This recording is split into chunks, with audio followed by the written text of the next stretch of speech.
if you never be able to delegate, you'll never be able to scale. Everything's solvable with time and money. You don't actually know the problem you're trying to fix. Welcome back, everybody, to the Breakout CEO podcast. I'm your host, Jeff Holman, and I'm so glad to be here with you today. And I'm glad to share some insights with you. I've already talked to Dusty a little bit before the show, and I'm glad to have Dusty Gulleson here join us and share some insights with you. Dusty, welcome to the show. Hey, thanks for having me, Jeff. I enjoyed that little icebreaker segment. That was fun.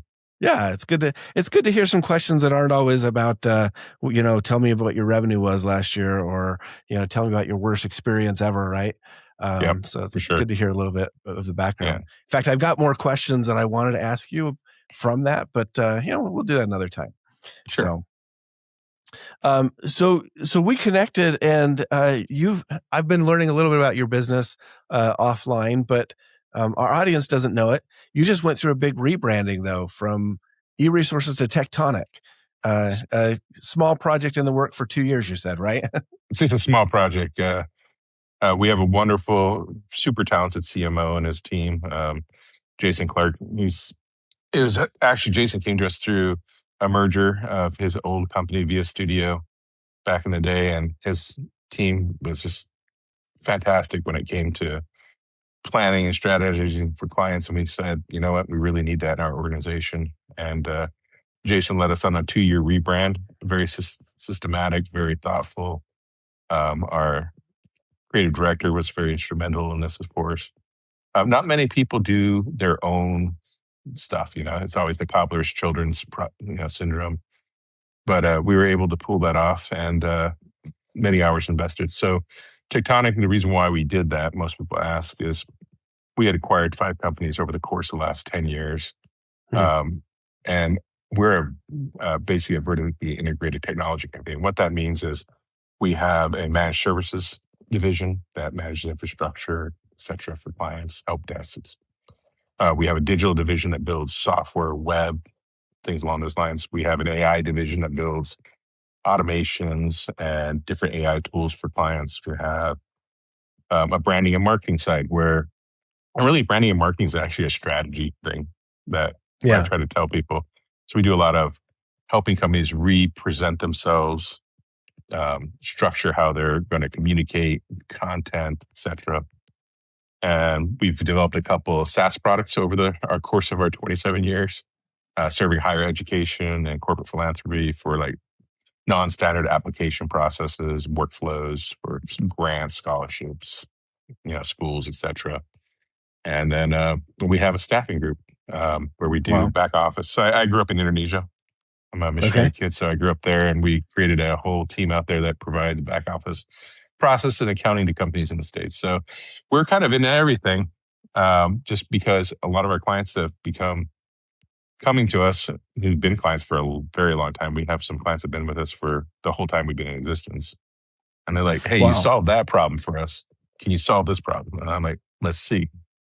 And so we've grown into those divisions, and it's been an adventure for sure. There's a lot there. I've got a lot of questions, especially about doing your own marketing. But before we get into that, or your own rebranding, I should say, before we get into that though, what was, you grew up as a missionary kid, you said, so you lived over in Indonesia. What was it like? What kind of led up either in your childhood or adolescence to you ending up running this type of company? It's funny. I was born and raised on island of Java, and grew up there. And my dad used to kick me out of the house sometimes at 8 a.m. when I was 5 years old, and I'd wander around the village and hang out. And I think that young period of my life was really instrumental in me becoming entrepreneurial. And the reason why I say that is because I had immense amount of independence. So when I was growing up, I could go, I'd be gone for the day and come back in the evening, and I'd meet people and talk to them, and I spoke another language. And as I grew up, I went to international schools, which we had to get to international school. We had to go on buses and this to get there. So my parents assumed we'd figure it out in a lot of ways. And for me, it was exhilarating. I remember one year I was a junior or something, and it was the summertime. I said, hey, Dad, we're going to rent a boat and we're going to go surfing on the south side of Java with my friends. And he's like, okay, bye. And then we went, and then on that adventure, that boat sank. So we came back and said, I'm going to fly to Bali and hang out there for the rest of the month and surf. And Dad's like, okay, bye. Your parents were missionaries. What did they do exactly where they were this, I guess, trusting, or we'll call it, right, for what you're doing? They had planted churches before. At this point, when I was older, they were basically educators, helping Okay. teach, helping develop their teams and churches there in Jakarta. But I don't think they ever thought about it as a problem. So, I'm your true feral child, all the way to. So when I came to the States, people were like, you got to watch your kid. I'm like, "Oh, what? What's Yeah. going on? Let them be that." So when I came back to the States, it was like I took a year off because they told me I was a third culture kid and I needed to reacclimatize to America, which I didn't. I quickly got a job, and I worked at Babbage's. I don't know if you remember that name, I but remember the name, but I don't remember what it was. it was basically a software company that sold Oh, that's software. right. Yeah, that's right. And so I got really involved in that, did really, really well. And then I thought, I'm going to follow my parents' footsteps. So I went to a Bible college for 2 years. And then I got kicked out of that because missionary kids, and especially people that, have really strict authority, when I grew up with not very strict authority Yeah. A and little not bit of a very, mismatch, maybe. yeah. So I got kicked to that. And I started a company with a friend. Even before that, I did healthcare insurance sales when I was 19. I did so well at that. It was amazing. So I enjoyed selling that. And then I started another company. And then, I decided I would move to Europe for a year, you get bored, you get restless. I moved to Europe, lived there, traveled around Europe, moved to Israel for a few months and traveled around the Middle East. So all of that kind of compounds into, um, there's, there was no really, like, if there was an obstacle, I'd figure it out. And I think Mhm. that really led me to be able to start this company and just hustle that. And a lot of, people say is that, you know, luck or is it skill? And I think it's, as my dad said, you get luckier the harder you work. You know, you just work a little bit harder, you're going to get a little bit luckier. But I think a lot of things in my life have been luck. Just a quick note about our guests. I host the Breakout CEO podcast to share behind the scenes insights from scaling businesses.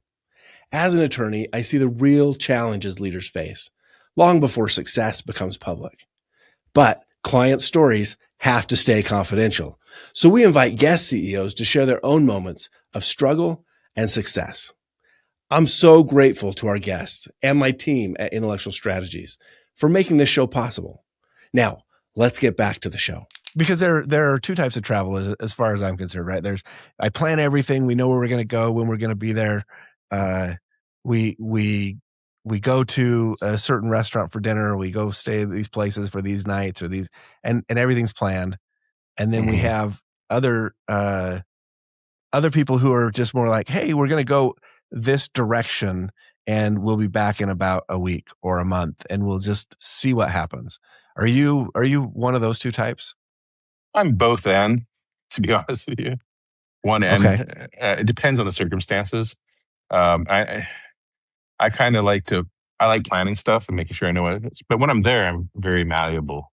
But at the same time, I'm a person that's like, oh, I want to, this opportunity came up. Let's see if I can go do it, you know? Because I think So the latter is probably what lends somebody to be more malleable, as you said, to business opportunities as they come up. I think so too.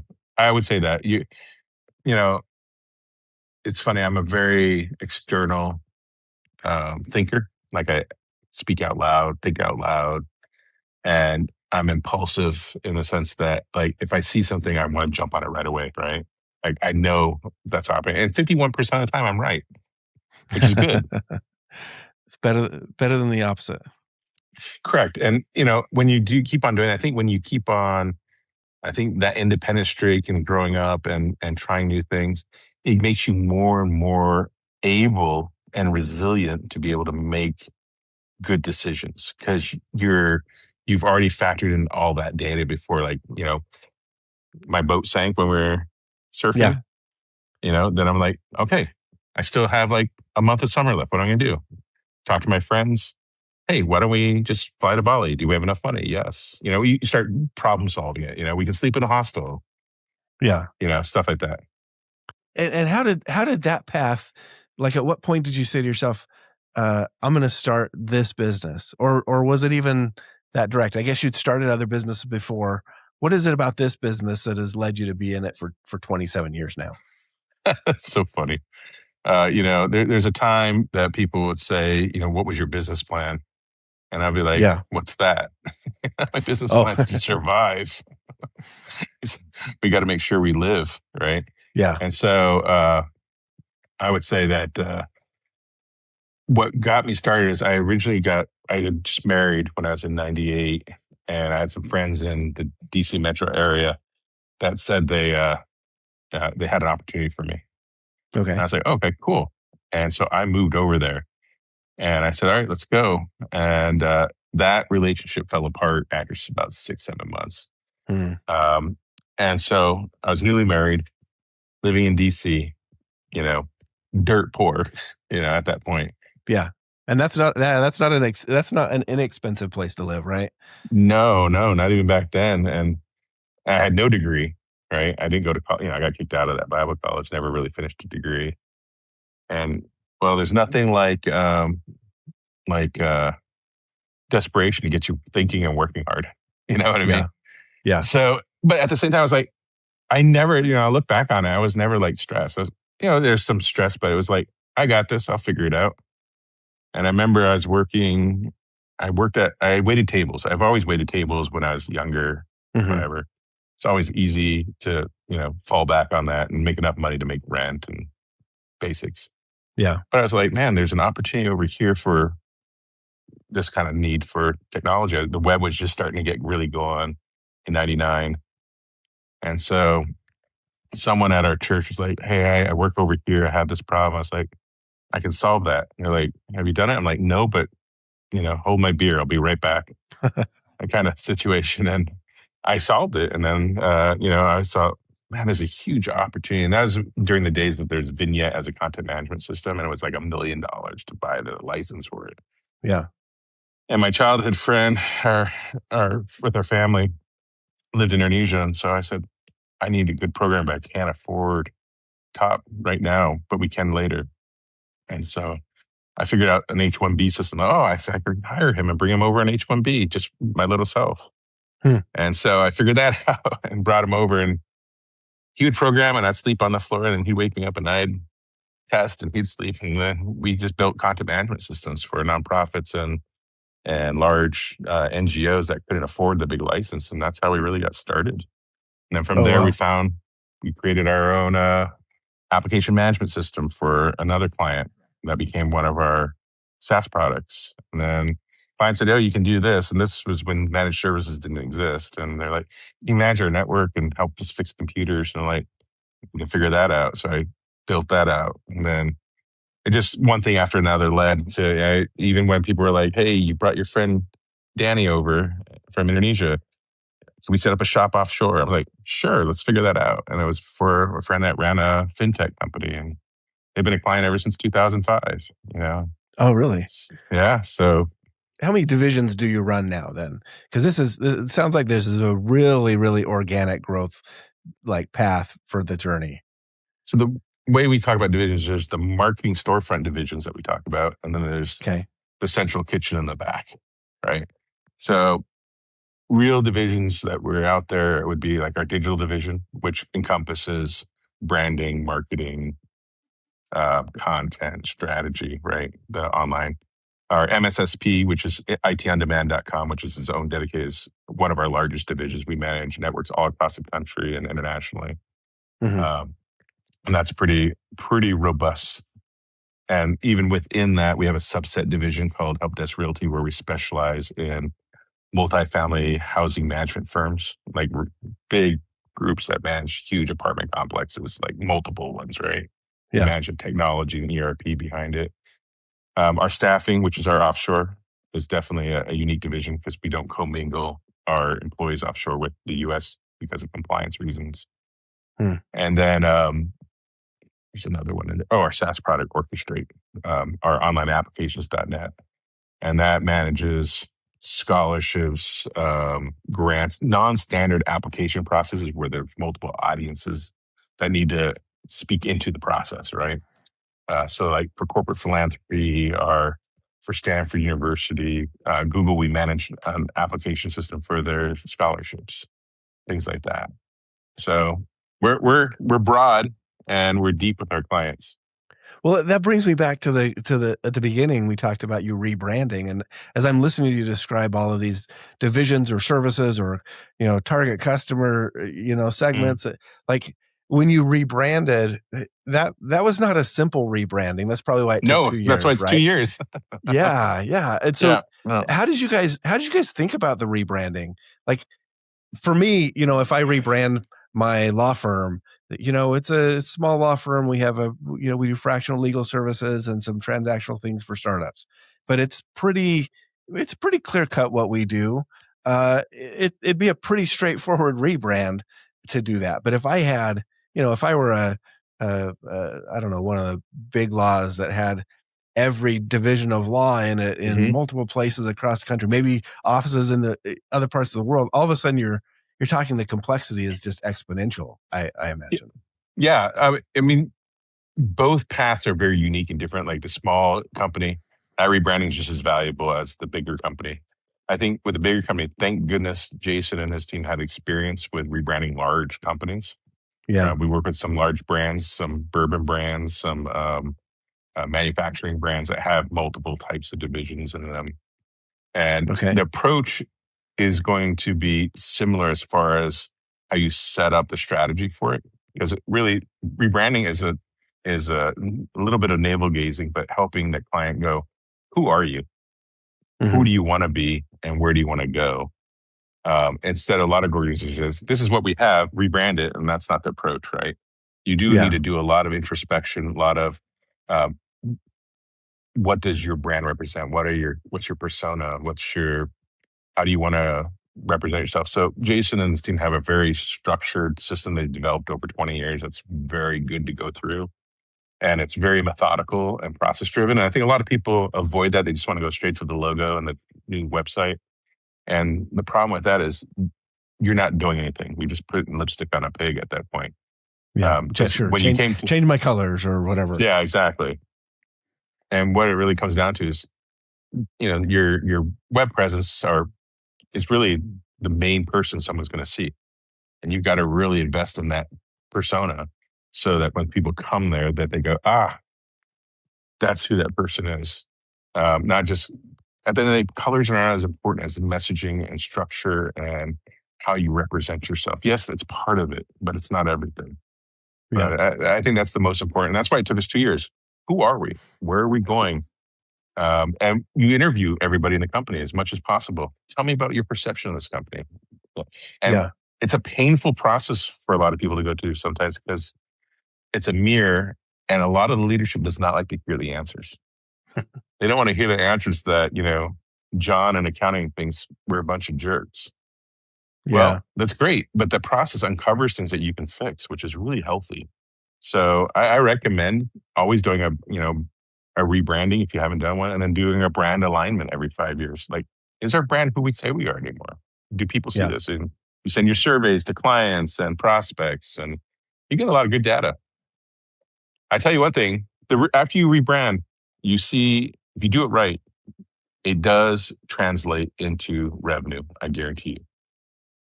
Why is that? Just because people then can see that you are in alignment, Because or you're clearer in your communication.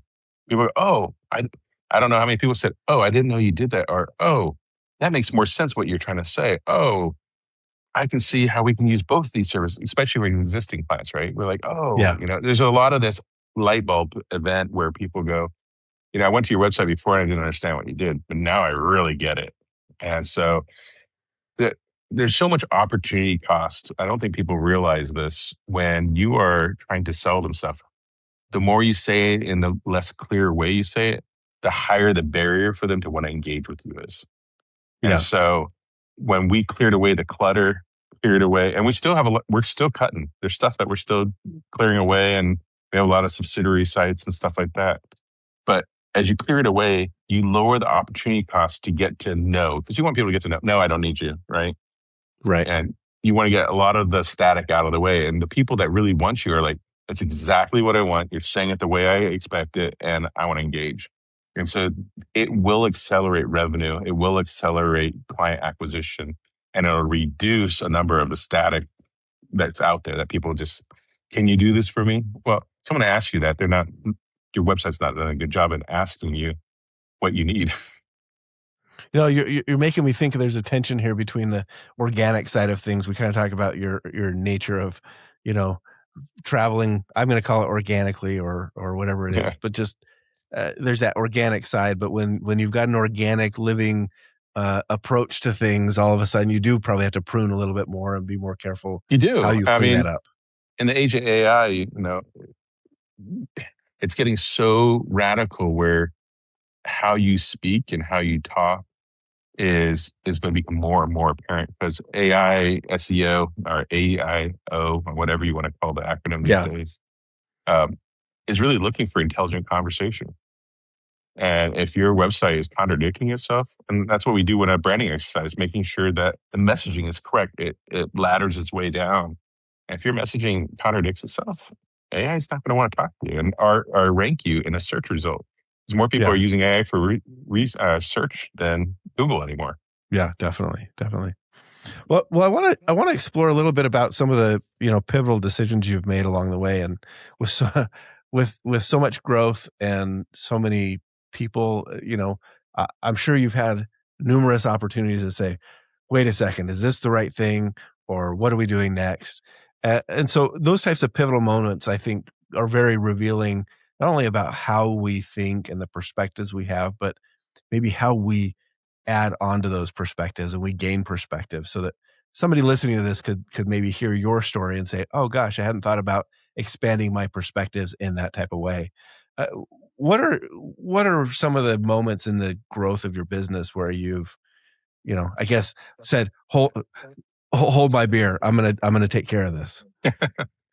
Uh, you know, I think the first one that comes to mind, just I was on vacation in Canada up in Kelowna with my wife's family. And we had just launched a couple of these SaaS products for non-standard. And we had gotten Stanford as a client. And I was like, oh, this is great. And we only had one or two clients, three clients at the time. And I Yeah, got a call from Google when I was up there. And they're like, can you do this? I'm like, I'm getting on a plane right now. I'm going to fly down. So I left my vacation in the middle of it, and flew down to Google. And I didn't have a presentation or anything. I built it on the plane, yeah, landed, ran into the boardroom, said yes to everything. Yep, that's not a problem. Yep, that's not a problem. Here's our basic.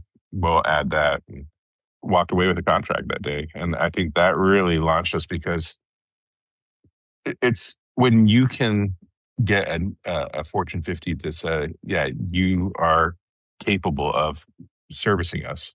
Everybody yeah. else is going to be like, then you're capable of servicing us. So we know what standard. And Google has some really high standards, and they're a wonderful client to work with. And I enjoy it very much. And so is Stanford. Not that they weren't, but we only had one implementation there at the time. Yeah. But I think the pivotal moments are when you take the opportunity and you just dive into it and do the best you can. And W- it might and not have worked out, but it did. Yeah. What was your company like at that point in time? When I mean, because Stanford's, you must have been somewhat established or maybe very well established. Stanford's not, yeah, not a nobody by any means. Yeah. Trying to think back to that year. I was, man, I barely everything before COVID. It's hard to remember right now. I think it's part of the COVID effect. But I would say we're probably maybe 15, 20 people, somewhere in there. And Okay. I don't think we had, I maybe have just breached $1 million. Hmm. It took us So 5 years to that's breach, still pretty early stage then. I mean, you were, pretty early stage, but we had a good product and no one else had it, right?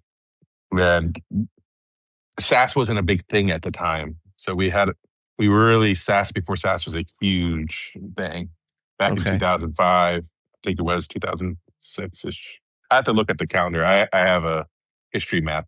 that I had to bring Oh, up sometimes. but that's what So they called you about. They'd heard about the type of products you were providing other someone had ran people. into someone at Stanford, and then that person said, "Oh, we found them from here." Because we had maybe 3 or 4 implementations, at that time somewhere, and we just jumped at it. And then after we had the Google one, it was just like, just you know, sometimes you get the client. Some clients are just really huge advocates for you. Yeah. They go to a conference and they say, "I use these guys and they're great. You should use them." And I think we had a great relationship with the gentleman at Stanford that was constantly just really kind to us and presented us. But we also worked hard to make sure we had a good service with them. A lot of people come to us primarily, and I preach this all the time. I said, we're primarily a customer service company that happens to do tech. Yeah. And I try to stress that with all our employees. We work in all aisles. It doesn't really matter. Your goal is to make sure that their experience in talking to us, they walk away going, that was a good experience. Yeah, we do technology and we have to solve technical problems, but customer service is primary. It's number one. That's all I care about, really, at the end of the day. You can always teach people tech, but if you can't teach people good emotional intelligence and how to listen and empathize with somebody, how to actually get to the problem behind the problem, because that's usually the issue. How do You you know, how do you how do you ensure that your employees know that? Is it hiring? Is it training? Because I have an engineering degree and I have a little mm, bit of engineering maybe personality inside of me at times, and I'm like, not all engineers are always customer service oriented people, right? So training people or hiring the right people, there's a skill to that, isn't there? yeah, well, God's gifted us all differently for sure. I think people that have emotional intelligence, it's hard to train that going forward. I think the only thing that changes people to be more empathetic, there's a couple things. Is tragedy.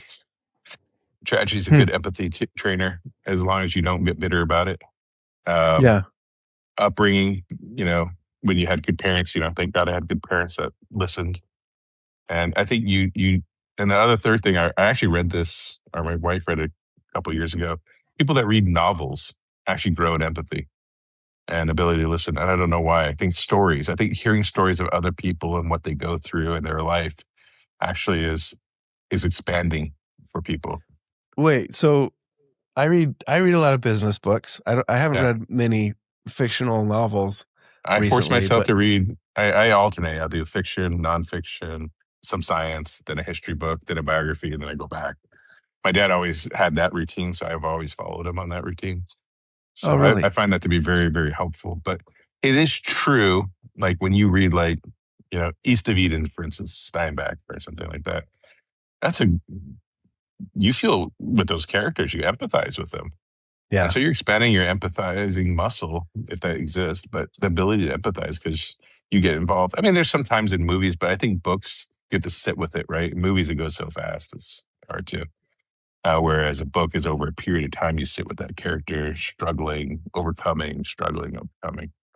And I think that's a very healthy thing to do. But going back Yeah. to your initial question, can you train that?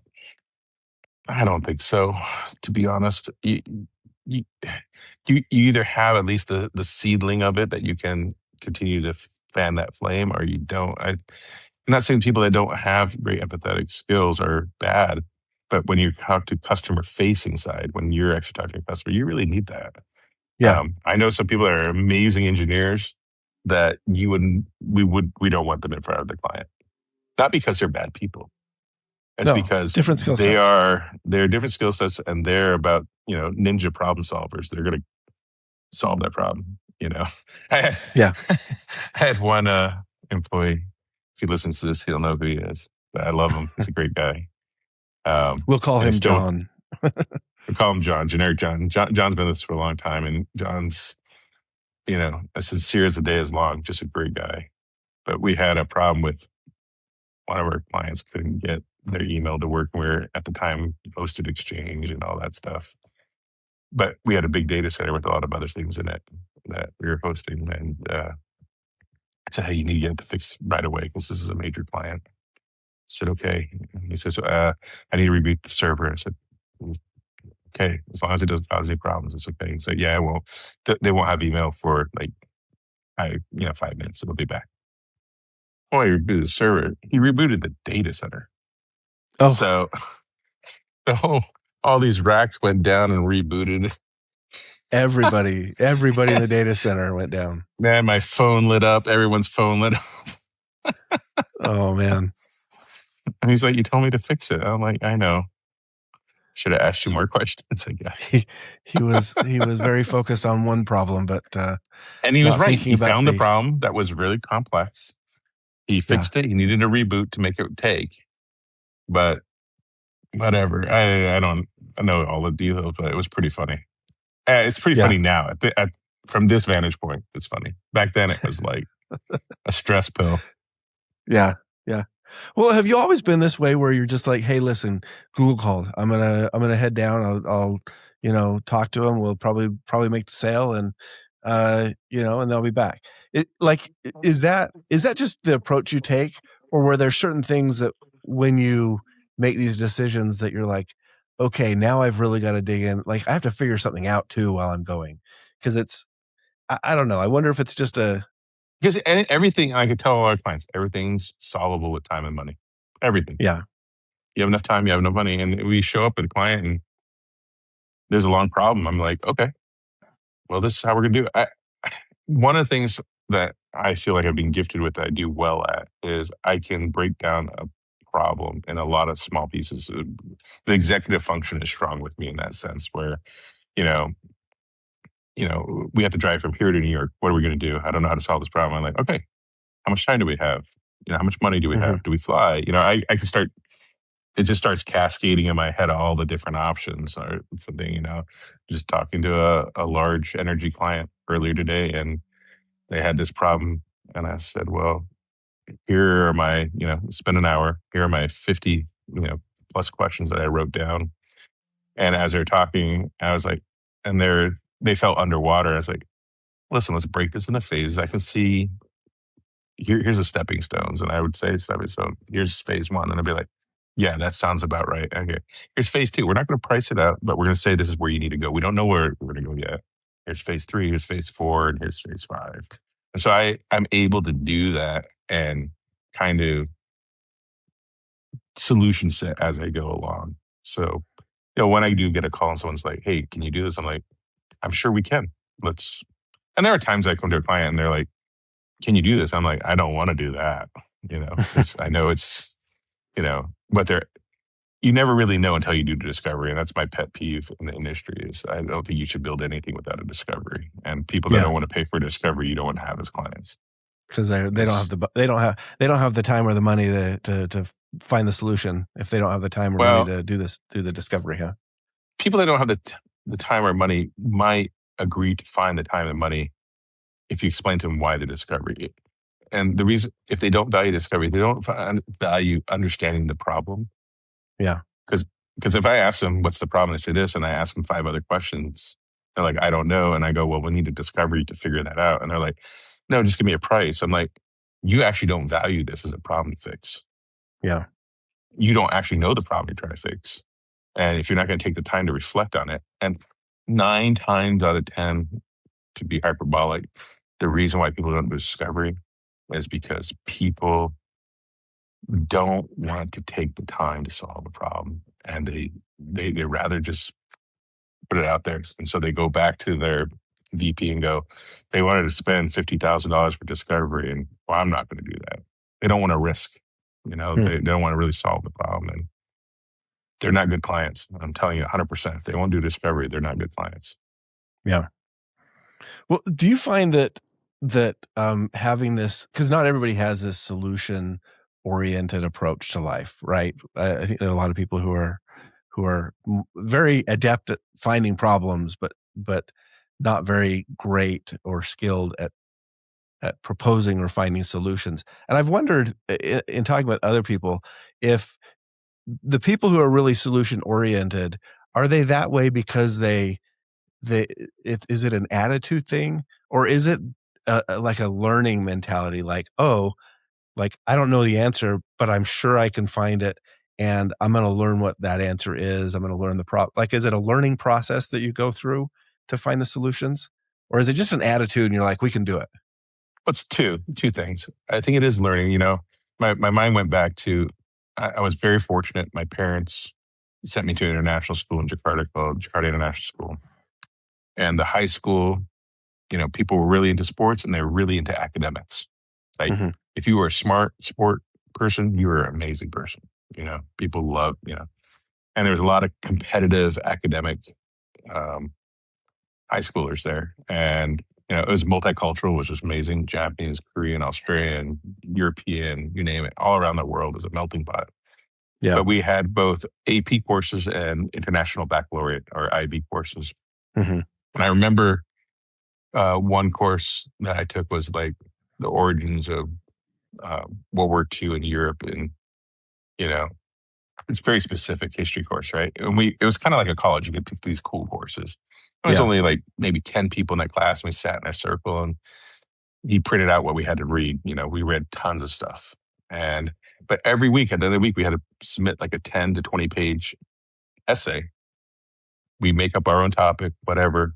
So you're reading and digesting this information, and you had to look through it and figure out what do you want to talk about, and you have to create your own thesis and your arguments and supporting data. And I remember that it was super hard class in that sense Yeah. because it was really rigorous. I mean, I worked like 2-3 hours a night in homework. But I remember coming out of that and going, if I look back, that taught me how to structure arguments. That taught me how to digest information and find the nuggets in there of what I'm trying to do. And I read something recently about maybe it was one of the Anthropic leadership. I forget her name, but she said, what would you train your kids on or tell your kids to invest in? And she said, the humanities. And she's absolutely 100% right. You need to learn how to structure arguments. You need to know how to communicate problems. Because if you want to build an AI bot today or an agent, if you don't structure the problem you're trying to solve and the expectations of how it's going to deliver, it's going to flop. 100% going to flop. So I think people need to understand that a good education is not just technical stuff. Mind you, you need that for 100%. You want a doctor that's been to med school.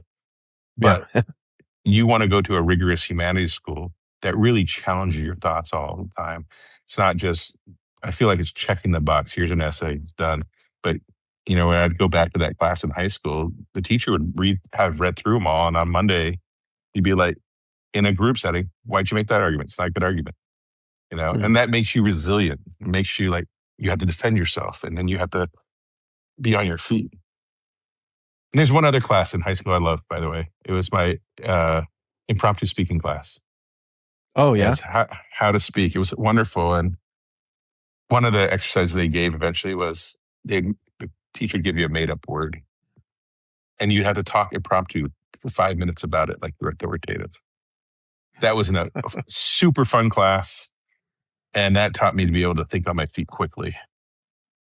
So my kids hate it because I'll make up something for them and I'll start talking about something like, they'll be like, is that true? I'm like, absolutely. Back in 18 something, such and Oh, such person. And I'll just start going off and they're like, oh, I didn't know that. I'm like, that was a lie. I just made after that a up. while, they're like, Dad, that's not true. Stop. But it's fun to do. And they do it That's to me funny. now, which is crazy. Well, So they've caught, go ahead. that's funny. How old are your kids, by the way? I have a wonderful 20-year-old, soon to be 21, 17 and 14. Oh, nice. Did they get the same feral upbringing? My wife would say no because I'm super, I have 2 girls and a boy. And, the news cycle makes you feel like everything's in danger these days. It's important not to read the news. Well, I'm curious for other CEOs who are, hearing this story and they're saying, "Man, Dusty's done all this stuff. He's built this multi-dimensional company. He's done deals with Stanford and Google and other like large corporate like oh, and he did this probably because he's taken these impromptu speaking classes and this essay writing class, and because he grew up in Jakarta and he's been to Bible school. Like you've got a really diverse background that seems to give you an approach to maybe life and business that is, full of, prospect, I'll call it. Hey, we Yeah. can do that. How do we do that? We'll figure it out, but we can do it, and we're the right partner for you. How does somebody who doesn't have the same background, and who also, let's face it, a lot of these guys are building a business and they're full of stress, and they're not full of money at the moment, and so time feels short and money feels distant. The two things that you need to solve any problem. How would you give some advice to somebody who's in that situation, saying to them, listen, there is a solution here. Uh, here's some hope. Here's maybe a tip or two to take away from this, despite not having the same extensive background. Yeah, I would say, nothing's not without friction. My story is not like all smooth, When I first started off, if I didn't get this contract, I'd be dead. And, I'd probably figure something else out after it, You look Yeah. at the CEO of NVIDIA, how many times they almost went dead, and they're $1 trillion plus company, right?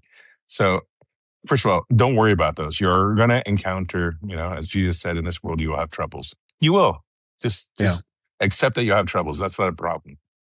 So I would say to get there, the next opportunity, don't try to solve problems. Um, you don't have time or money. Okay, figure out how you get over that obstacle. I'm sure you know Jocko Willink, right? And his podcast. I love his whole thing. This is a problem. Good. Yeah. What's the next problem? Good. And if you have an attitude that I'm going to solve this, and I have a good friend who just did a business and it just went out the door, and it was disheartening, and he hit every challenge in the road. But Hmm. you know what? That guy is a hard worker, and that stuff is going to feed the next thing. I just had another CEO message me that they're having a hard time this week, and I said, "Good. Don't resist it. Let's figure it out. You need help? Let's see if we can figure it out." Yeah. Lean I into don't it. know if you ever read that book, "Hard Things About Hard Things" by I have not. Horace. It's a great book by Horace. If you send me your address, I'll send you a copy. But there's a section in there it's really good. So he's recounting a conversation with these two NFL coaches. I forget one was Pittsburgh, maybe one was Raiders. And the Pittsburgh guy called Raiders guy and said, my injury list is long. My staff is this. And this was complaining. And the other coach said, let's just call him Bob. Bob, no one gives a fuck. He's like, your mom doesn't, your dad doesn't, no one cares.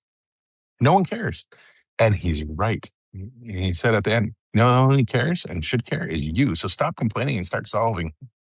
Mm. And I would say the reason why I mentioned is going to someone that says, what should I do? Stop complaining. Look at what you got good going for you. It might not be much. Well, you have your attitude. And Yeah. if you have your attitude, you can do anything, really. It's not going to be perfect. It might not be overnight. It might not be great, but you can dig yourself out of where you are. You always can do something. You always can do something. But you're the only one that can. Yeah, and I have a feeling from something else you said earlier that you might say, and start by just tackling the first stage. Like, break it down, figure out what the first thing is to do, and do that one thing. Was it my wife told me something, but it was Brene Brown, or I forget. Brene Brown. Maybe it was Brene Brown or someone else said, do the next thing. Oh, Just do the yeah. next thing in front of you. Just put the next foot forward. If you don't know where you want, you can be locked in paralysis and analysis paralysis. That doesn't help you. Just do the next thing, and then it doesn't have to be 100% right. You don't have to be right. Just move. Just keep moving. Stop. Don't sit down. It's like those people that sit down, they're tired, they end up laying down and dying. Yeah. Just get back up, keep going, embrace the problem. Trust me, I've been there. I know it. It's not easy. Yeah, But I think a lot that's of my people have. advice.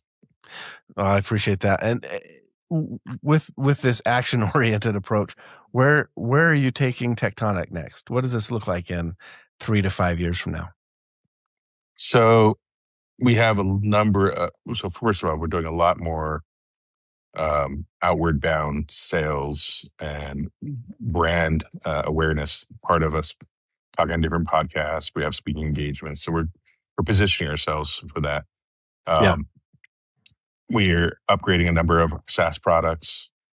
things that we're doing there. But we're diving heavy into AI. Um, I'm more of a cautious AI adopter. I'm not like this is the future.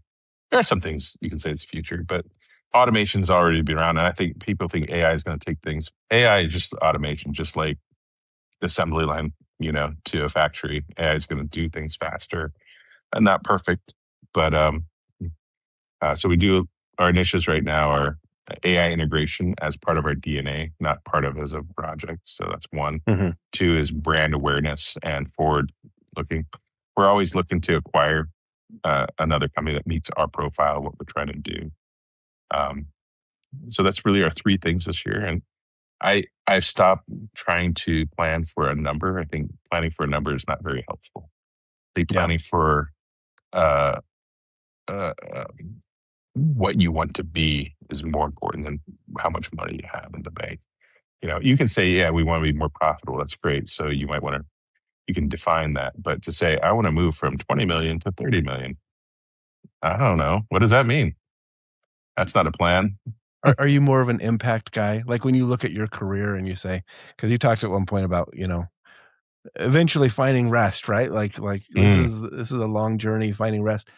What's the satisfaction that you'll have, when you're eventually resting and you say to yourself, "Hey, that worked out. Like I'm glad I did what I did." Is that impact? Is it money? It doesn't sound like it's money, but is it money? What is that? no one's going to remember you for your meetings, for the products you made, maybe, unless you're making like Starlink or something. I don't know. Or, the day to day, the things, the impact you're going to have is in your relationships where you invested in other people. That's the only thing that's going to last. It's the only thing that's going to cross over at the end of the day. Um, Investing in even, being healthy is good, but people that invest so much time in, body sculpting, and it's going to be dust, you know, take that time and invest in other people, care about other people. That's the only change you can really make that's lasting, as far as Yeah. I'm concerned. So that's where the older I get, the more it's just like, well, that was such a waste of time. Buying that car was such a waste of money. That experience even was a waste because it was so self-indulgent or whatever it might be.